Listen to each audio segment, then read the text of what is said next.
Hola, muy buenas tardes. Estamos nuevamente en estas entrevistas que hemos titulado Periferias de la Imagen. La idea de estas charlas es que nuestro público pueda identificar, conocer y reconocer a aquellos agentes que también forman parte de la disciplina fotográfica desde otras perspectivas y disciplinas. En esta ocasión saludo con muchísimo gusto a Gustavo Lozano. Él es restaurador de fotografía y trabaja en el Instituto de Investigaciones Estéticas de la UNAM. Gustavo, muchísimas gracias por recibirme otra vez. De Espero que estés nada. bien. Y bueno, empezamos la entrevista. Por favor, si me puedes contar cuál es tu formación, en dónde estudiaste. Sí. Em, bueno, yo estudié en la Escuela Nacional de Conservación, Restauración y Museografía, la ENCRIM, una escuela de Lina, eh, y estudié la licenciatura en Restauración de Bienes Muebles, en donde se cubre un panorama de diferentes tipos de patrimonio cultural material, desde patrimonio prehispánico, arqueológico, hasta cosas contemporáneas. Y yo tomé un taller optativo sobre conservación de fotografías en los últimos semestres. ¿Y quién era tu maestro en ese seminario optativo? Pues tuve varios maestros y maestras, principalmente maestras. La conservación es un campo en el que la mayoría de los profesionales son mujeres. Eh, y en ese seminario estaban principalmente como profesor titular Fernando Osorio y estaba también Cecilia Díaz, eh, Cecilia Salgado, Mariana Planck. Ellas fueron principalmente mis maestras y mi maestra. Muy bien. ¿Y por qué te interesó en primera instancia como estudiante entrar a ese seminario? ¿Ya tenías alguna formación en fotografía? ¿Te interesaba? ¿Te gustó? ¿Qué sucedió? Pues la fotografía es muy importante en el campo de la restauración como una forma de documentar el estado de conservación de los objetos que tratamos, los procesos que se realizan y el resultado final de las intervenciones. Entonces, sí, yo ya había llevado fotografía en el contexto de la carrera, pero pues me gustó porque la conservación de la fotografía, porque era una de las materias más, digamos, en las que el patrimonio es más cercano a nuestros tiempos, algo más contemporáneo con lo que es más fácil tal vez identificar.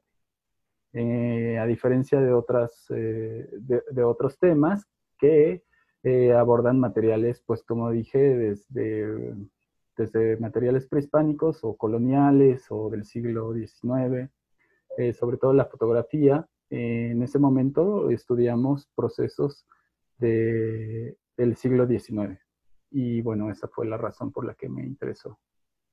Oye, Gustavo, y ya que saliste de la escuela, de la carrera, luego te incrustaste también en las labores de conservación de fotografía o hubo algo antes. Sí, prácticamente toda mi carrera profesional, yo estudié en la licenciatura hace muchos años, del 97 a 2002, y, y a partir del mismo 2002 o tal vez 2003, he estado trabajando en aspectos relacionados con acervos fotográficos. Tuve un breve paso por la conservación de retablos en un proyecto en la Catedral de la Ciudad de México de 3 meses, pero después de eso he trabajado exclusivamente en archivos y bibliotecas que tienen fondos fotográficos. Oye, y bueno, de la experiencia que se tiene al estar estudiando, al introducirse en el ámbito de la conservación de fotografía en la escuela, al mundo real, ¿qué cambió? ¿Qué cosas viste que eran completamente distintas y que a lo mejor no te comentaron en la escuela? O no sé, o sea, Mm. que algunas como sorpresas que pudo haberte dado la fotografía, la conservación de fotografía ya en el ámbito laboral. Pues sí, es totalmente distinto, sobre todo en ese momento. Y, y bueno, respondía más a un momento histórico. En ese momento, la forma de abordar a la fotografía era de manera individual, objeto por objeto, sobre todo desde la perspectiva de la restauración, que se enfoca a analizar la materialidad y los deterioros que, que puede tener un objeto para de entonces plantear una intervención. Esto es muy diferente a lo que ocurre en una organización o en una institución que tiene fondos fotográficos que están formados por decenas de miles o cientos de miles de objetos en los que esa metodología no se puede aplicar, simplemente es inviable.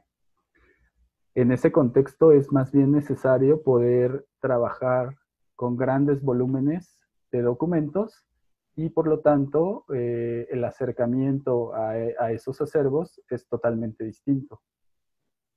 Eh, Como digo, eso fue ha sido una transición que se ha dado en la disciplina de la conservación en los últimos, no sé, 20 o 25 años. Entonces, muchas de las cosas que hoy en día ponemos en práctica, mis colegas contemporáneos y yo, realmente las hemos aprendido a través de la práctica.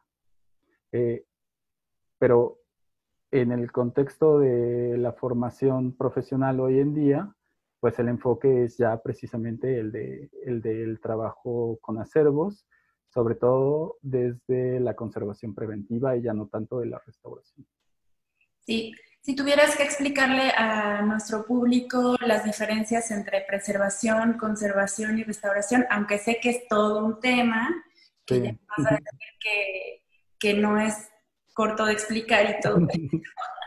Este, pero bueno, digamos para el público en general, ¿qué diferencias hay entre estas formas de aproximarse a la disciplina? Sí es un tema del que se ha hablado y escrito mucho, pero creo que nos falta todavía poderlo comunicar de una mejor manera. Y creo que nos centramos demasiado en las distinciones que existen dentro de estos ámbitos, pero no nos hemos centrado lo suficiente en por qué eso es importante. Entonces, aquí va un intento de explicación y de justificación. Eh, También es un problema de terminología, pero digamos que en español, en el contexto de México, la conservación es un término muy amplio que incluye a su vez a la restauración, a la conservación preventiva y a la preservación, que son ámbitos diferentes dentro de esta esfera más amplia. Y la distinción es importante porque desde una perspectiva general, la conservación es una actividad que nos toca a todos. Los acervos, como dije, son conjuntos muy grandes de documentos y por lo tanto es imposible que un solo profesional o una sola persona se encargue de su conservación de manera individual. Necesita del apoyo de otros colegas y también del apoyo institucional en general.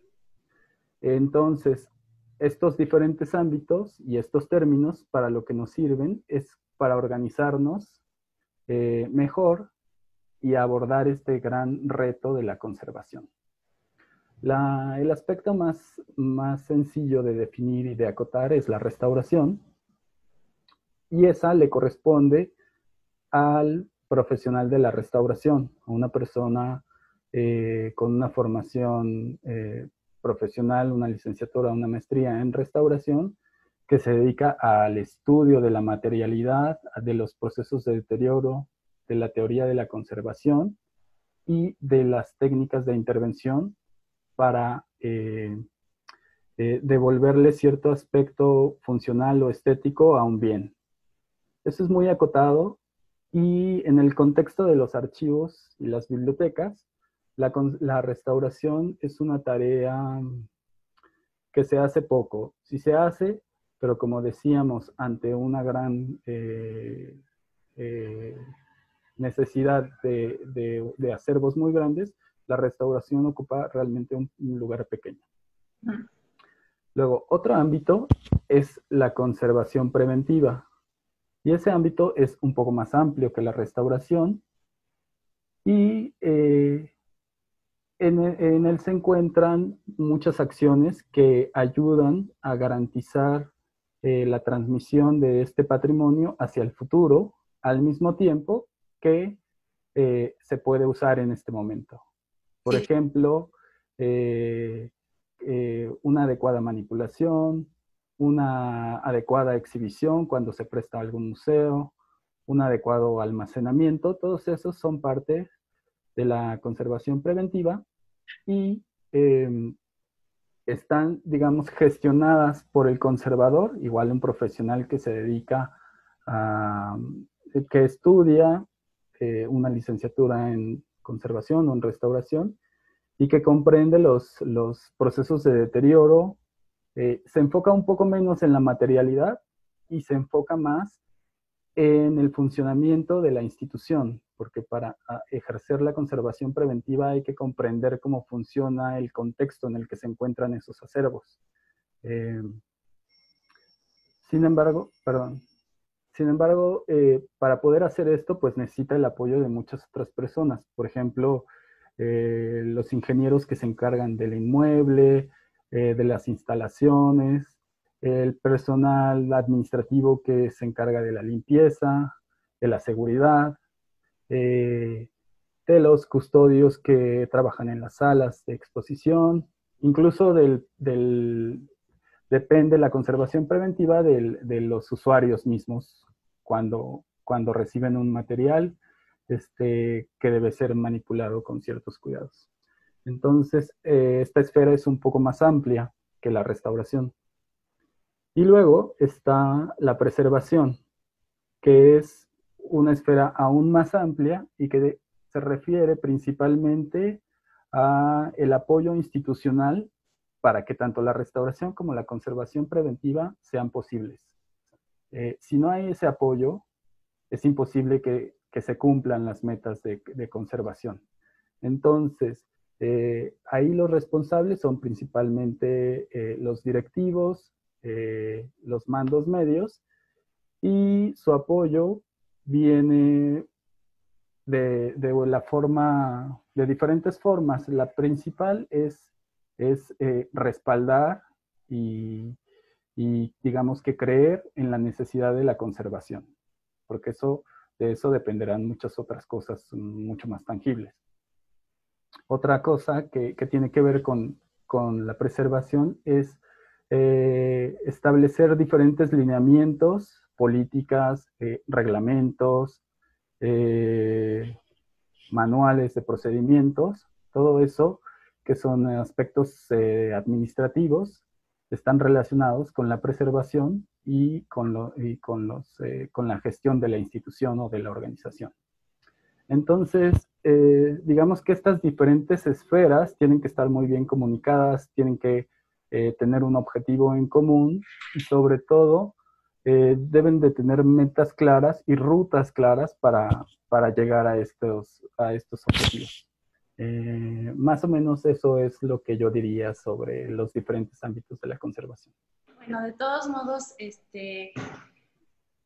o sea, aunque parece larga la explicación, de todos modos hay muchísimo más que profundizar porque definitivamente que incluso pareciera que cada archivo tiene su particularidad. O sea, es decir, claro que hay una generalidad de cómo actuamos en preservación, pero puede ser que en una institución esa actividad se amplíe un poco más, por ejemplo, al rescate incluso, o sea, a funciones fuera de la propia institución, ¿no?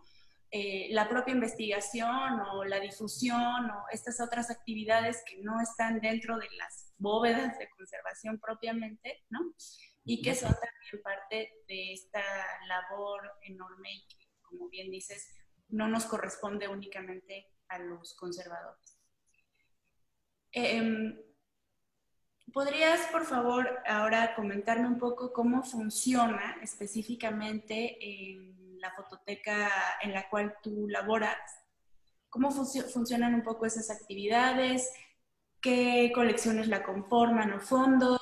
¿Quiénes trabajan ahí? ¿Cómo es su equipo? ¿No? En este sentido de cuántos actores ejercen estas labores.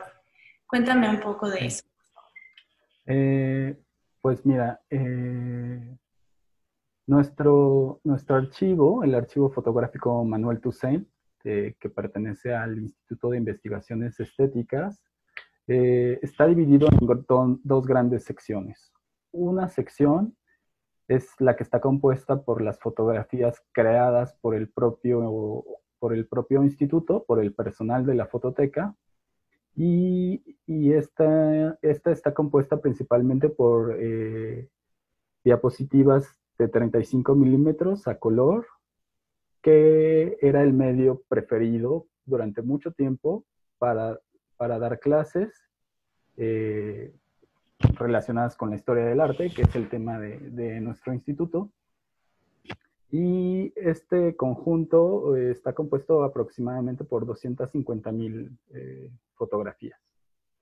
Y bueno, abarcan temáticamente todos los aspectos de las artes y del patrimonio material, ¿no? Desde igual diferentes periodos y diferentes lugares. Pero su fuerte es evidentemente las artes y el patrimonio de México. Luego está otra gran sección que son fondos y colecciones que se produjeron externos al instituto y al archivo, pero que se relacionan con su temática y por su valor se han incorporado al acervo. Estos sobre todo son negativos sobre soportes plásticos que temáticamente son unos muy similares a las diapositivas y que son registro de obras que se han realizado en diferentes museos o por diferentes fotógrafos a lo largo, sobre todo del siglo XX, y también obra de fotógrafos, digamos que tal vez no estaban tan directamente involucrados con las artes, pero que han fotografiado el país, la ciudad, o son fotógrafos de estudio, o son fotógrafos comerciales. Y bueno, hoy en día su producción se ha valorado precisamente como un producto estético. Entre estos fondos, voy a mencionar algunos, pero hay muchos más que pueden encontrar en la página del instituto. Están, por ejemplo, la colección de Arturo Pani, que es un fotógrafo, fue un político mexicano de la primera mitad del siglo XX y que las fotografías que nosotros almacenamos en el archivo son placas estereoscópicas sobre vidrio de las primeras décadas del siglo XX, en las que se ven escenas de diferentes ciudades de Europa por las que él pasó mientras trabajaba como embajador en diferentes países. Por ejemplo, ese es un caso. Otro caso son las fotografías de Vicente Cortés Otelo, que es un fotógrafo multifacético que trabajó para el ejército y que tiene fotografías de diferentes temáticas, pero principalmente relacionadas con el ejército, la policía y sobre todo son muy conocidas sus fotografías panorámicas de diferentes ciudades del país. Y bueno, otro fondo importante, que es una adquisición más o menos reciente que todavía no acabamos de abordar, es el fondo del fotógrafo Enrique Bostelmann, que es un fotógrafo más contemporáneo hacia la segunda mitad del siglo XX y que cubre un trabajo estético, artístico de su producción personal, pero también un aspecto comercial que él hacía para trabajo publicitario. Esos sobre todo son transparencias a color en formato 6x6, también negativos blanco y negro en ese mismo formato y transparencias en 35 milímetros. Esos son algunos de los fondos que tenemos. Claro. Oye, Gustavo, y si tuvieras también que explicar como para nuestro público o convencer respecto de la importancia de la labor de un conservador para la sociedad, ¿cómo podrías tú ponderar tu actividad, tu práctica para algo que pueda servir para todo el mundo? Pues más, yo centraría la importancia más que en el conservador, en la conservación, sobre todo definidas desde este aspecto general que decíamos hace rato. Estas diferentes tareas que describía yo pueden cumplirse de diferentes formas en los contextos en donde se encuentra el patrimonio, no solo fotográfico, sino de otros tipos. Y bueno, responderá a la naturaleza de esos contextos, al tamaño, a la misión, al tipo de público, al tipo de material que resguardan, pero son funciones que idealmente se tendrían que cumplir con el propósito de poder hacer un uso sustentable de ese patrimonio, poderlos consultar, exhibir, reproducir en este momento, pero también en el futuro. Ese compromiso es un compromiso muy grande, por supuesto, y nosotros solo podemos garantizar o trabajar por lo que ocurra en el futuro cercano, digamos, en el futuro inmediato o a mediano plazo. Entonces, es importante para que ese acceso sea posible y para que ese relevo en el cuidado también sea posible. Como es una tarea que no termina nunca, también es un reto muy grande. Pero últimamente, pues yo he sido más sensible a la necesidad de difundir lo que conservamos, porque siempre debe haber un balance entre el uso, el acceso y la conservación por otro lado. Y hoy en día, pues las tecnologías digitales nos permiten hacer un uso y una difusión del patrimonio que antes no era posible. Entonces, a pesar de que yo trabajo en conservación, en los meses recientes, justo lo que más me ha interesado es potencializar todo ese acervo enorme, muy interesante, muy bello, muy interesante que, que tenemos y que en ocasiones no es muy conocido. Sí. Y, digamos, esas labores específicamente o particularmente, ¿cómo se hacen? ¿Cómo se realizan?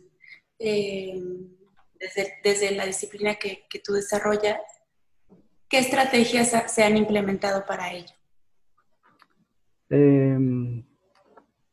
Para el aspecto de conservación. Para el aspecto de la difusión. Ah, no sé si yo podría hablar mucho de la difusión porque no es mi área, pero podría hablar como, digamos, como usuario, como ciudadano interesado en esos temas y algo que es posible y que en los últimos años hemos visto es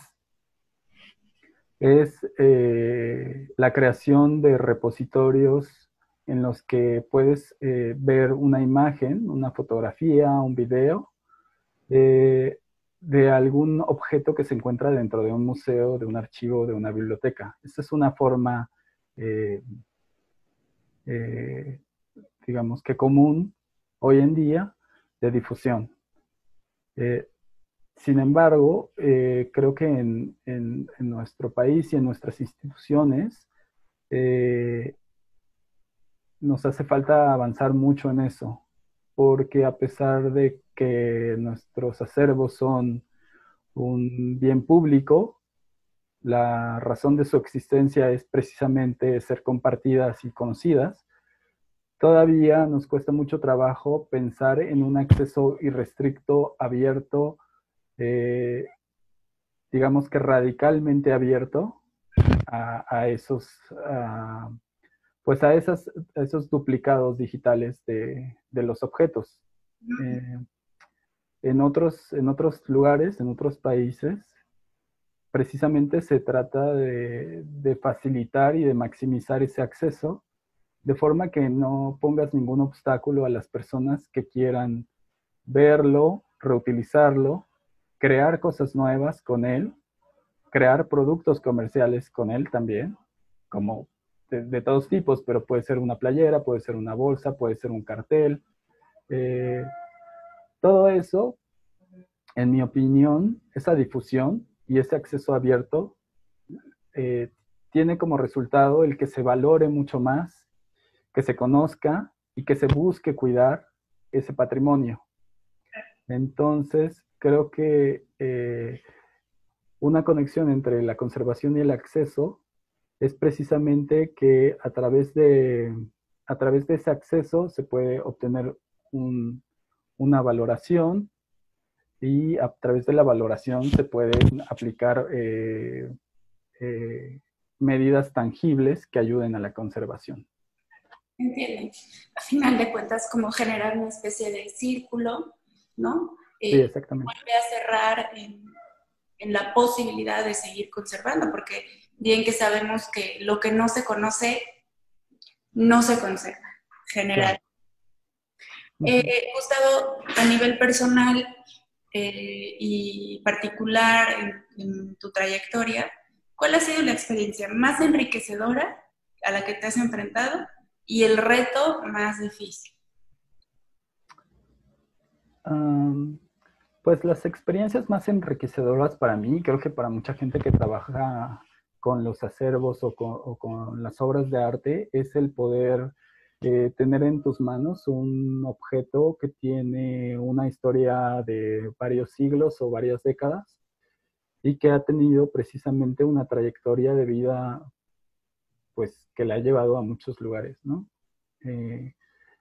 Justo tener ese contacto tan cercano con ciertos objetos que además pueden ser algunos sumamente hermosos, eh, es algo muy especial y que yo valoro mucho, porque es también como un contacto muy íntimo con esa historia, con ese creador y con esos personajes que están relacionados con ese objeto.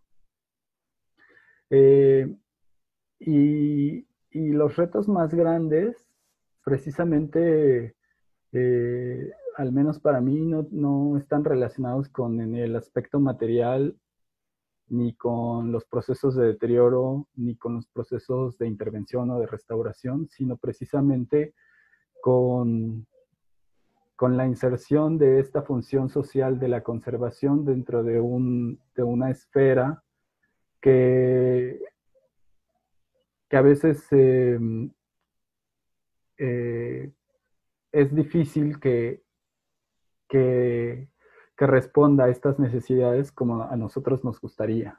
Uh -huh. Por supuesto, en nuestro país y en nuestras instituciones hay una multitud de necesidades importantes que es necesario atender. Y precisamente encontrar ese balance creo que es difícil. Para hacerlo, pues como ya decía anteriormente, un camino es esa valoración del patrimonio, de la labor de la conservación y que se tendría que ver reflejada eh, en, en un cambio en la realidad, ¿no? Tangible. Y por otro lado, una ruta para mejorar esa realidad también, sobre todo en el contexto de una institución pública como en la que yo trabajo y en la mayoría de los lugares en los que he trabajado es así, es pues la gestión, la administración y digamos que la profesionalización de la gestión dentro de una institución cultural. Creo que eso también nos hace mucha falta. Eh, es, es, se parece una mezcla que no es muy natural o muy común, ¿no? La cultura con la administración, pero precisamente en un contexto en el que los recursos son limitados, es más necesario que nunca el poder dirigirlos a donde tendrán un impacto mayor. Claro. Entonces, herramientas como la planeación, cómo establecer metas y objetivos, cómo el trazar rutas, cronogramas, manuales de procedimientos y el tener una visión estratégica de dónde estaremos en 5 años o 10 años o eh, qué queremos o qué esperamos de ese momento, pues es algo muy necesario. Es también muy fácil en la rutina y en la demanda del día a día en perder esos horizontes, digamos que un poco más distantes. Pero si no los tenemos, creo que podemos simplemente caer en un trabajo demasiado cuantitativo, enfocado en cuántas digitalizaciones hiciste, en cuántos tratamientos hiciste y en cuántos usuarios tuvimos, y no en lo realmente importante de cuál es la importancia de todo eso y cuál es nuestro objetivo y cómo vamos a hacer para llegar a él. Claro, al final como cuestiones más sustanciales. Y es interesante, por ejemplo, ahora que mencionas como esta visión un poco más a largo plazo, que me parece que de pronto se nos ha perdido un poco en el camino, eh, probablemente no tanto en la UNAM o en el INA, perdón, perdón, en la UNAM o en el INA, que son instituciones que se asientan incluso mucho más allá de, por ejemplo, de los periodos o de las gestiones administrativas estatales, por ejemplo, ¿no? Que a veces también eso es una dificultad y que deviene en todo esto que hemos comentado, o sea, en la imposibilidad o en la dificultad de poder expresar, difundir el trabajo de esa forma, como a largo plazo, como ese objetivo mayor que se deberían tener de las instituciones propiamente. Gustavo, yo siempre aprendo mucho platicando contigo. Te agradezco mucho esta charla. Espero que sigamos en contacto porque desde esta labor gestiva y con tu experiencia, con tu gusto por la profesión, pero también con tus con tu posibilidad de enseñarnos, pues yo particularmente he aprendido mucho de ti. Te agradezco mucho esta charla y espero que me visites pronto, que nos visites por acá y que nos veamos también, pues después de esta situación. Gracias, yo también disfruté mucho de esta conversación y esperamos vernos en persona pronto. Sí, claro que sí, Gustavo. Muchas gracias. Te mando muchos abrazos. Cuídate, por favor, y que estés muy bien. Bye.